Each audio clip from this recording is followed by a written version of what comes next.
असणारी परिपूर्णता भगवंताच्या चरणावरती ठेवल्यावरती होती, अशा प्रकारचे त्या ठिकाणी बोलू लागलेले आहेत. बाहे मंगाचा विटाळू जन्माजन पिठे मळू क्रोध अतिशय चांडाळू न होय निर्मळ पर्याय.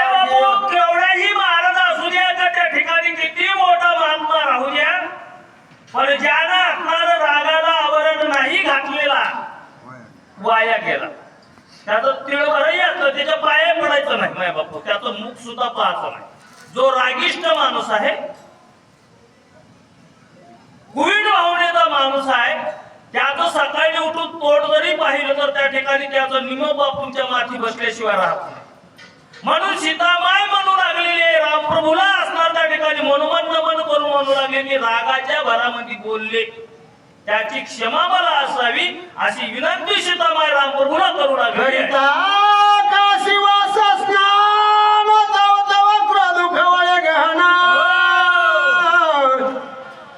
क्रोधायचा पापे पूर्ण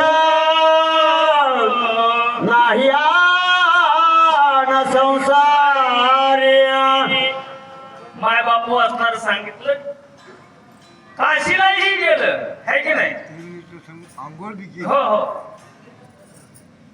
त्याचं प्रमाण आठवण येईल. काशीलाही गेलं किंवा त्रिवेणी संगमेचा असणारा आंघोळही केलं. गंगा शुचित्व आहे, गंगा शुचित्व होय, परी तेथे आहे बुडणे एक. हा म्हणजे गंगेमध्ये जर गेलं त्या ठिकाणी आणि आंघोळ जर केली माय बापू, तर ज्यावेळेस असणार पाप नाहीसं होईल, पण राग जात नाही.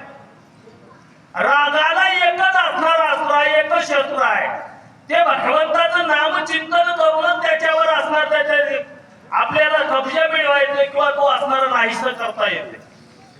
तशा पद्धतीने असणार सांगू लागला. रागाने असणार अनेक उदाहरणं दिलेली आहेत. राग असणारा चांगला नाही, रागाने असणार अपय झाल्याशिवाय राहत नाही, रागाने केलेला परमार्थ वायाला गेल्याशिवाय राहत नाही. म्हणून राग असणारा सोडून द्या असं बोलू लागले. काम क्रोध लोभ भावना हो हेच नरकाचं निदर्शन, हे त्याचा व्यापन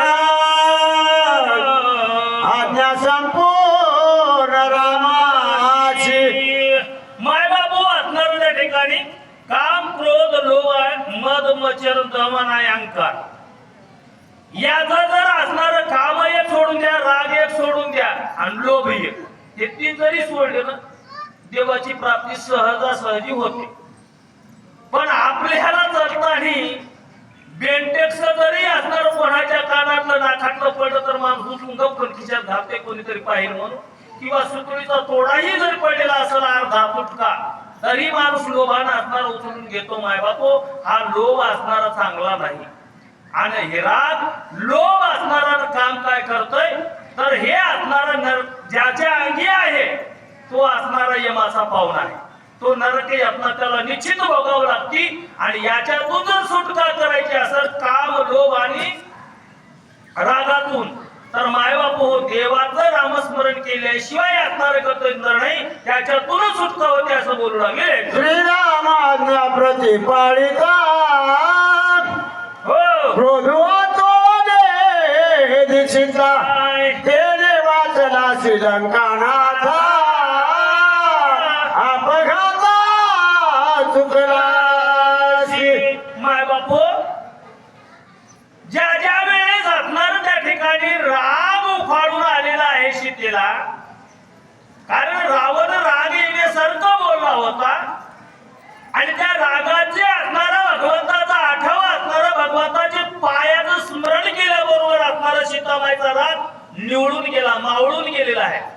आणि त्यावेळेस सीतामाई असणारी रावणाला बनू लागली, रावणा अरे रामप्रभूच्या चरणाचा असणारं दर्शन घेतल्यावरती रामप्रभूचं असणारं मनन चिंतन केल्यामुळं माझा राग नाहीसा झाला, नाहीतर रावणा तू असणारा मरणार, तू तुला कोणी सोडित नव्हतं.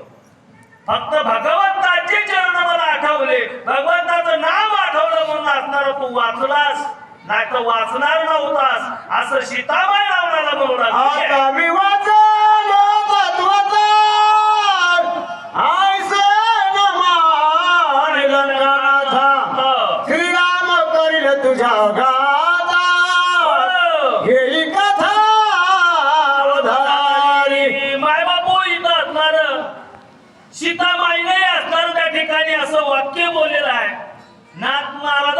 लिहून ठेवलेला आहे.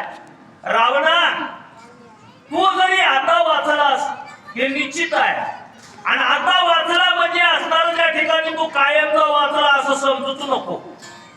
काय, तुझं मरण असणार अटळ आहे. मरण तुझं अटळ आहे. तू मरणार आहेस, त्याची तुला खानगुणही असणार आहे. मी सांगते, तू रामाच्या हातानं मरणार आहेस, कारण तू पापच तशा पद्धतीने केलंय. म्हणून मायबापू, प्रत्येकाचं मरण असणार अटळ आहे. कोणीच असणार इथं राहू आलेलं नाही. मग त्यासाठी काय करा, सीताबाईने उपदेश केलेला आहे. जर नरकातून सुटका मिळवायची असेल, यमाचा जर पावना व्हायचा नसेल, तर त्या ठिकाणी रामनामाचं भजन करा, म्हणजे तुम्ही त्या दोघांचे पावणे होणार नाही.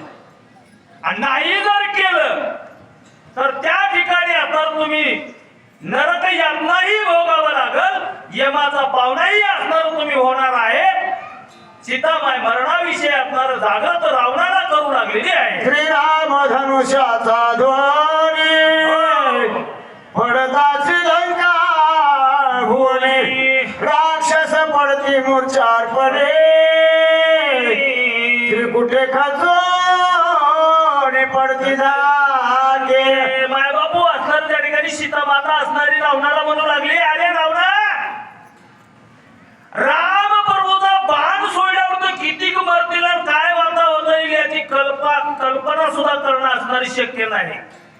पण रामाची असणारी त्या ठिकाणी बाणाची जी दोरी आहे, ती दोरी जर दिसली बाण न लावता जर वळली आणि तिचा टणात्काराचा जर आवाज आला ना, तुझ्या लंकेमधले ज्या गोपुरी आहेत, माडे आहेत ना, त्या परिपूर्ण असणाऱ्या भुईसपाट होतील भूकंपासारख्या. आणि दुसरी गोष्ट असणारी, तुझे भले भलेवीर तू सांगायलास ना, माझा ऐश्वर्य, तुझ्या ऐश्वर्याची असणारी परिपूर्ण असणार त्या ठिकाणी निष्ठ तू वाचून दाखवलीस ना, त्याचा अभिमान तू आम्हाला सांगत आहेस ना. त्याच्यातले भले तुझे सरसैनापती असणारे राम प्रभूच्या बाणात याच्या असणार धनुष्याच्या दोरीचा टणत्कार जर ऐकला तर मूर्छांगत येऊन पडतील. असा माझ्या मालकाची थोरवी असणारी रावणा तुला सांगत आहे, अशी सीताबाई म्हणते.